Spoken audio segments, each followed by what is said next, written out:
Hi everyone, welcome back to the platform agriculture वाला। मैं शगुन रंगबुला और आज के सेशन में जितने भी हमारे आईबीपीएस एएफओ 2026 के एस्पिरेंट्स हैं, आपकी जो भी क्वेरी होगी आईबीपीएस एएफओ को लेके वो आज आपके इस सेशन में पूरी क्लियर हो जाएगी, क्योंकि आज के सेशन में हम एक एक पॉइंट पे बात करेंगे। स्टार्ट करते हैं। सबसे पहले तो हाल में ही जो है हमारी नोटिफिकेशन बिल्कुल आउट हो चुकी है। नोटिफिकेशन की बात करें तो 1 जुलाई को आपकी नोटिफिकेशन आउट हो गई थी। पोस्ट है आपके पास एएफओ। उसके बाद आगे देखते हैं तो यहाँ पर इंडिकेटिव, क्योंकि ये सारे ना वो क्वेश्चंस हैं जो आप लोग अक्सर में से पूछ रहे हैं। जैसे अभी एक आ रहा है कि मैम ये गलती हो गई, करेक्शन विंडो को लेके सारी हम बात करेंगे। हाल में जो वैकेंसी है 2026 के लिए वो आपके पास है 190। बहुत कम है अगर आप पिछले साल की तुलना में बात करोगे, लेकिन इसमें भी अभी थोड़े से चांसेस है कि इसमें हमारी कुछ, बहुत ज्यादा तो नहीं लेकिन हाँ थोड़े से जो वैकेंसीज है वो और भी बढ़ सकती हैं, क्योंकि अभी तक बहुत सारे बैंक्स ने अपने नंबर्स नहीं बताए हैं। अभी जो रिलीज हुई है वो है 190। यहाँ पर रजिस्ट्रेशन विंडो आप 1 जुलाई से लेके 21 जुलाई के बीच अपना पूरा जो है वो भर सकते हैं, यानी कि रजिस्ट्रेशन कर सकते हैं। फिर आता है एग्जाम डेट को लेके, तो भाई इसका ध्यान से देख लीजिएगा। एग्जाम डेट 29 अगस्त आपकी प्री की। और अगर हम मेंस की बात करते हैं, इस बार पैटर्न जरूर बदल गया है, लेकिन जो आपकी डेट्स हैं वो आपकी यही रहेंगी। प्री की डेट 29 अगस्त में है और मेंस में अगर हम बात करते हैं 1 नवंबर में है। अब अगर आपको इस पर्टिकुलर जॉब के लिए आप इतना पढ़ रहे हैं, मेहनत कर रहे हैं, लेकिन इस जॉब का जॉब प्रोफाइल अगर मैं कहूं, जब आप इसमें जाएंगे तो आपको क्या कुछ काम करने को मौका मिलेगा, एक्सपोजर क्या क्या है, उसके बारे में बात कर लें। तो अगर हम इसकी जॉब प्रोफाइल देखते हैं, सबसे पहले तो आपके पास आता है अवेयरनेस क्रिएट करना। Awareness in the terms of, जैसे सरकार ने कुछ लॉन्च किया है, वो बात, वो अगर कोई फायदा है वो हमारे किसानों तक पहुंचाना, वो आपका एज एन फील्ड ऑफिसर रहने वाला है। तो अपनी इंफॉर्मेशन को, क्या क्रेडिट ऑप्शंस हैं, ये सारी बातें बताना। दूसरा हमारे पास आता है फाइनेंशियल सॉल्यूशंस, क्या है कि हमारे कस्टमर की क्या रिक्वायरमेंट है, फार्मर क्या चाहता है, आपके पास क्या क्या उसको लेके पर्टिकुलर सॉल्यूशन है, तो वो नीड्स को समझना।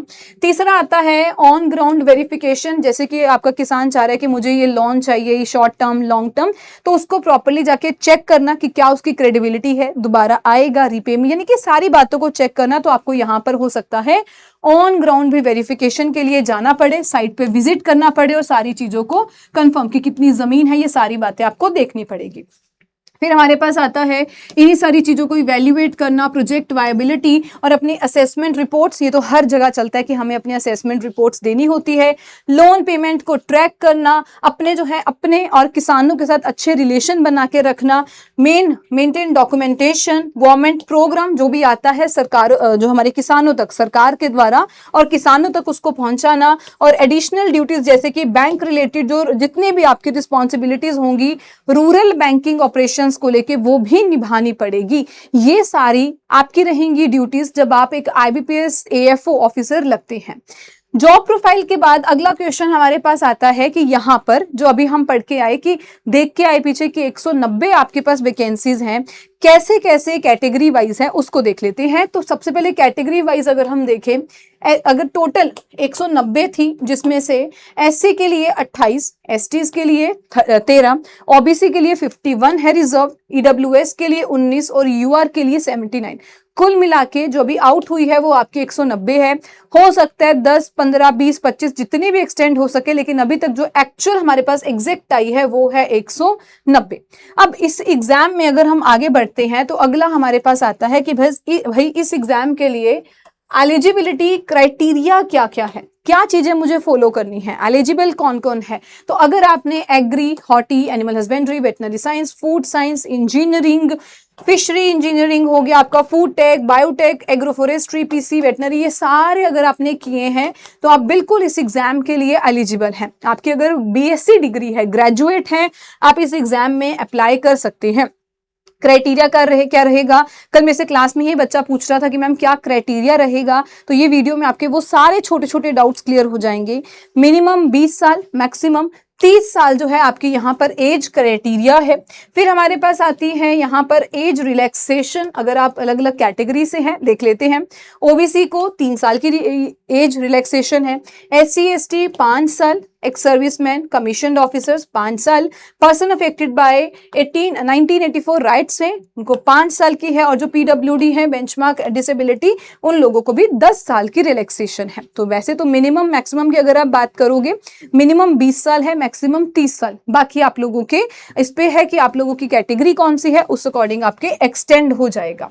अब जो सबसे बदलाव आया ना, और इस बार बहुत अचानक से जो चेंज दिया, वो आपके पास आता है एग्जामिनेशन पैटर्न को लेके। क्या बदलाव कर दिया, तो यहां पर हमारे पास आता है कि हमारा जो पैटर्न है प्रीलिम एंड मेंस एग्जामिनेशन दोनों का गया है बदल। कैसे? आगे आपके एग्जाम में QRE 3 पोर्शन आते थे, क्वांट, रीजनिंग, इंग्लिश, लेकिन अब यहां पर आपके इसमें साथ साथ QRE के साथ साथ प्रोफेशनल नॉलेज को भी ऐड कर दिया गया है, और जो ऊपर वाले पार्ट्स उनके नंबर भी कुछ कुछ कम कर दिए गए, जैसे 25 क्वेश्चन 25 मार्क्स और 20 मिनट, रीजनिंग के 25 क्वेश्चन 25 मार्क्स जिसके पहले आपको 50 क्वेश्चन आते थे 20 मिनट, एप्टीट्यूड के 25 क्वेश्चन 25 मार्क्स और 20 मिनट, प्रोफेशनल नॉलेज जो कि आपका एक सब्जेक्ट अब इस साल इंक्लूड किया गया है, उसके 25 क्वेश्चन होंगे और एक क्वेश्चन के आपको 2 मार्क्स मिलेंगे, 50 मार्क्स और 20 मिनट रहेंगे। कुल मिला के 100 क्वेश्चन 125 आपके मार्क्स, और यहाँ पर टाइम आपको 80 मिनट का मिलेगा।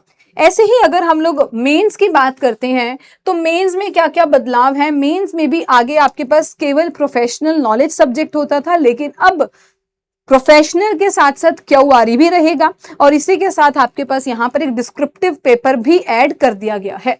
इंग्लिश की बात करें 30 क्वेश्चन 30 मार्क्स, भाषा आपकी यही रहेगी, 25 मिनट मिलेंगे। रीजनिंग 40 क्वेश्चन 40 मार्क्स, दोनों भाषा में रहेगा, और ऐसे ही क्वांट्स भी आपके पास 30 क्वेश्चन 30 मार्क्स और 25 मिनट मिलेंगे। प्रोफेशनल नॉलेज की बात करते हैं तो क्वेश्चन बढ़ चुके हैं, 50 क्वेश्चन 100 मार्क्स के दोनों भाषा में, और यहाँ तक आपका रहेगा 40 मिनट का पेपर। तो अगर यहां तक अभी हम कंक्लूड करें, आपके 150 क्वेश्चन 200 मार्क्स और 125 मिनट थे। अब जो इस बार नया किया गया है वो हमारे पास है डिस्क्रिप्टिव पेपर। तो आपके 2 क्वेश्चन जो है डिस्क्रिप्टिव के 25 मार्क्स के जो आपके इंग्लिश भाषा के रहेंगे वो आपके यहाँ पर ऐड कर दिए गए हैं। इंग्लिश के 30 मिनट्स आपको यहाँ पर 2 क्वेश्चंस के लिए मिलेंगे। कुल मिला के 150 क्वेश्चन ऑब्जेक्टिव, 2 डिस्क्रिप्टिव हो गए तो 152 क्वेश्चन, 225 आपके मार्क्स हो गए, और टाइम आपको मिलेगा 155 मिनट्स का। आई होप आपको क्लैरिटी हुई कि इस बारी क्या बदलाव है। अब ये एग्जाम में 3rd स्टेज भी आती है, आपने प्री कर लिया, मेंस कर लिया, तीसरी आती है इंटरव्यू। इंटरव्यू जो है वो आपकी होती है 100 मार्क्स की। रेशो करें तो ये हमारा फाइनल जो मेरिट लिस्ट बनती है वो आपकी बनती है 80-20 रेशो में। 80 जो है % वो आपके रहते हैं, यानी कि मेंस की वेटेज हम ज्यादा रखते हैं, वो कैलकुलेट होंगे, और 20 के अकॉर्डिंग वो कैलकुलेट करेंगे जो भी आपके 100 में से मार्क्स आए हैं इंटरव्यू में। तो ये कुल मिला के जो है आपकी इससे बनेगी फाइनल मेरिट लिस्ट, जो है वो फाइनली इससे बनेगी। ये था एग्जाम पैटर्न को लेके। इसके बाद हमारे पास जो अगला क्वेश्चन आता है वो है इसकी इंटरव्यू। तो अभी मैंने आपको बताया 80 जो है आपके मेंस के और 20 जो है वो इंटरव्यू की रहेगी। अगला क्वेश्चन हमारे पास आता है सिलेबस क्या रहेगा। मैंने यहाँ पर आपके सामने ब्रॉडली सिलेबस लिख दिया है, बाकी जो है ब्रीफ में मैंने यहाँ रख दिया, बाकी आप लोग जो है प्रॉपर, वैसे देखो एज सच IBPS AFO का सिलेबस कहीं भी नहीं लिखा होता क्या क्या है, हम इसके PYQ पर ही एनालाइज करते हैं। तो अगर हम थोड़े से सब्जेक्ट देखें इंग्लिश के, जैसे कि RC आता है, error detection, cloze test, fill in the blank, sentence improvement, para jumble, vocabulary, ये सब आएंगे। रीजनिंग की बात करें puzzle, sitting arrangement, syllogism, coding decoding, blood relation, inequality, direction and input output, कुछ मेजर टॉपिक्स हैं। इसके अलावा भी 1-2 हो सकता है जो आपको करने हो।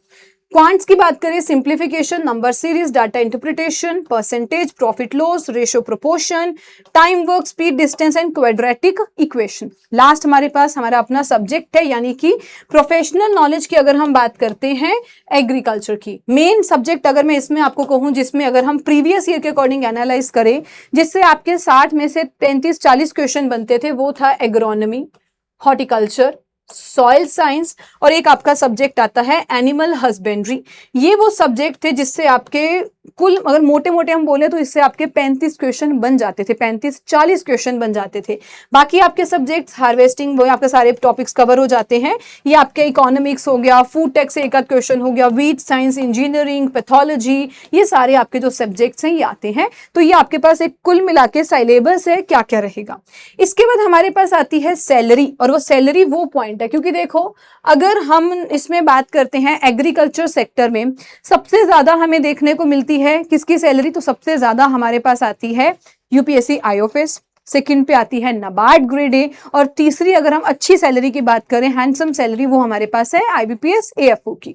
तो ये आपके पास रहेगी इनिशियल। देन यहाँ पर जो आपके पास इन हैंड जो है तकरीबन अगर हम कहेंगे तो 65 to 72,000 के बीच में आपकी इन हैंड सैलरी जो है आती है। और इसमें हमें कुछ अलाउंस एंड पर्क्स देखने को मिलते हैं, वो जैसे कि DA, house rent allowance, transport, newspaper, ये सारे आपके कुछ कुछ वो हैं जो आपको अलाउंसेस भी इस जॉब में मिलते हैं। मतलब कि सैलरी भी ठीक है, अच्छी है, बाकी आप लोगों की इंक्रीमेंट पे आप कितनी मेहनत कर रहे हैं, प्रमोशंस कितनी ले रहे हैं उस पे है। और अगर आप बात करोगे इसमें एक्स्ट्रा भी जो है आपको अलाउंसेस इसमें पर्क्स मिलते हैं। लास्ट अगर मैं आपसे बात करूं तो वो हमारे पास आती है कि इसकी कट ऑफ क्या है। सब चीजें हमने पढ़ ली, सिलेबस देख लिया, क्या कैसे इसकी जॉब प्रोफाइल क्या है, क्या इसका सिलेबस, मतलब सारी हमने मेन बात कर ली। अब जो लास्ट हमारे पास आता है वो आती है इसकी कट ऑफ। तो ये आपके सामने कट ऑफ मैंने रखी है।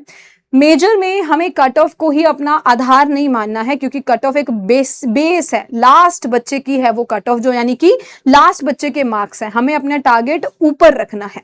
यहां पर अगर आप देखोगे ओवरऑल कैटेगरी वाइज अगर हम बात करें, अच्छा एक चीज मैं और बता दूं आपको, आपके पास यहां पर दो तरीके की कट ऑफ होगी आपको आईबीपीएस एएफओ प्री में। पहले तो आपको सेक्शनल भी एंड ओवरऑल दोनों कट ऑफ जो है वो पार करनी है। जैसे कि सेक्शनल की बात करोगे, इंग्लिश में मैक्सिमम मार्क्स आपके 25 थे, ये आपके पास 2025 की है तब 25 क्वेश्चन, और आपकी कट ऑफ जो गई थी वो जर्नल की थी 10 और एससी एसटी की थी 7.75। ऐसे ही रीजनिंग के तब 50 क्वेश्चन आते थे और क्वांट्स के भी 50 क्वेश्चन आते थे, जिसमें कट ऑफ सेक्शनल वाइज अगर आप देखोगे तो ये गई।